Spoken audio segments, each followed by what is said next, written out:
بسم اللہ الرحمن الرحیم۔ السلام علیکم۔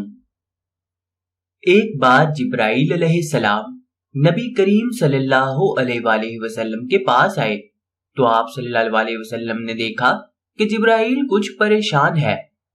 آپ صلی اللہ علیہ وسلم نے فرمایا، جبرائیل کیا معاملہ ہے کہ آج میں آپ کو غمزدہ دیکھ رہا ہوں؟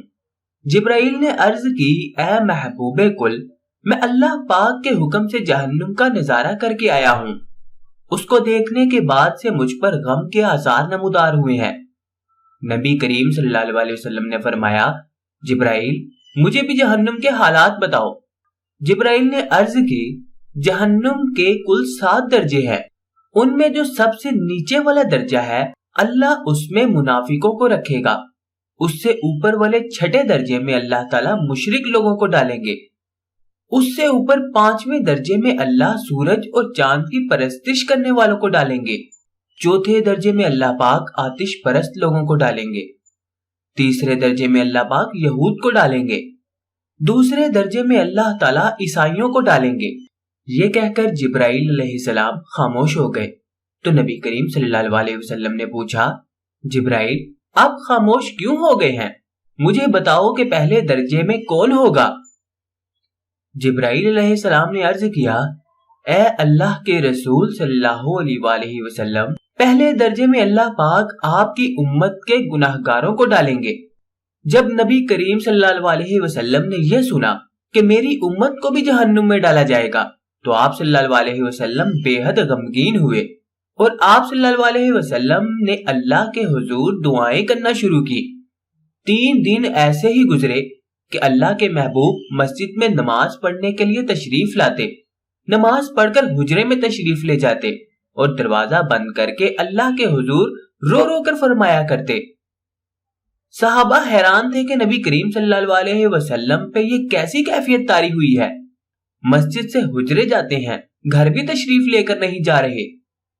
جب 3را دن ہوا تو سیدنا ابو بکر سے رہا نہیں گیا، وہ دروازے پہ آئے، دستک دی اور سلام کیا، لیکن سلام کا جواب نہیں آیا۔ آپ رضی اللہ تعالیٰ عنہ روتے ہوئے سیدنا عمر کے پاس آئے اور فرمایا کہ میں نے سلام کیا لیکن سلام کا جواب نہ پایا، لہٰذا آپ جائیں، آپ کو ہو سکتا ہے سلام کا جواب مل جائے۔ آپ رضی اللہ عنہ گئے تو آپ نے 3 بار سلام کیا لیکن جواب نہ آیا۔ حضرت عمر نے سلمان فارسی کو بھیجا لیکن پھر بھی سلام کا جواب نہ آیا۔ حضرت سلمان فارسی نے واقعے کا تذکرہ علی رضی اللہ تعالیٰ عنہ سے کیا۔ انہوں نے سوچا کہ جب اتنے عظیم شخصیات کو سلام کا جواب نہ ملا تو مجھے بھی خود نہیں جانا چاہیے، بلکہ مجھے ان کی نور نظر بیٹی فاطمہ کو اندر بھیجنا چاہیے۔ لہٰذا آپ نے فاطمہ رضی اللہ تعالیٰ عنہ کو سب احوال بتا دیا۔ آپ حجرے کے دروازے پہ آئیں، ابا جان السلام علیکم۔ بیٹی کی آواز سن کر محبوب کائنات اٹھے، دروازہ کھولا اور سلام کا جواب دیا۔ ابا جان آپ پر کیا کیفیت ہے کہ 3 دن سے آپ یہاں تشریف فرما ہے؟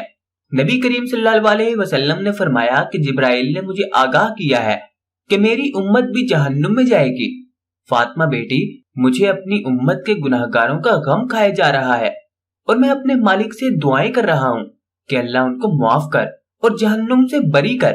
یہ کہہ کر آپ صلی اللہ علیہ وسلم پھر سجدے میں چلے گئے اور رونا شروع کر دیا، یا اللہ میری امت کے گناہگاروں پر رحم کر، ان کو جہنم سے آزاد کر۔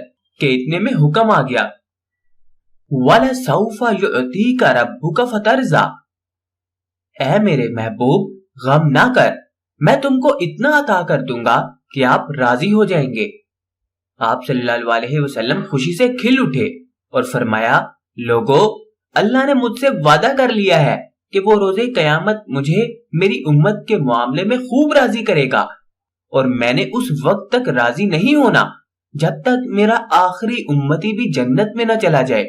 لکھتے ہوئے آنکھوں سے آنسو آ گئے کہ ہمارا نبی اتنا شفیق اور غم محسوس کرنے والا ہے، اور بدلے میں ہم نے ان کو کیا دیا؟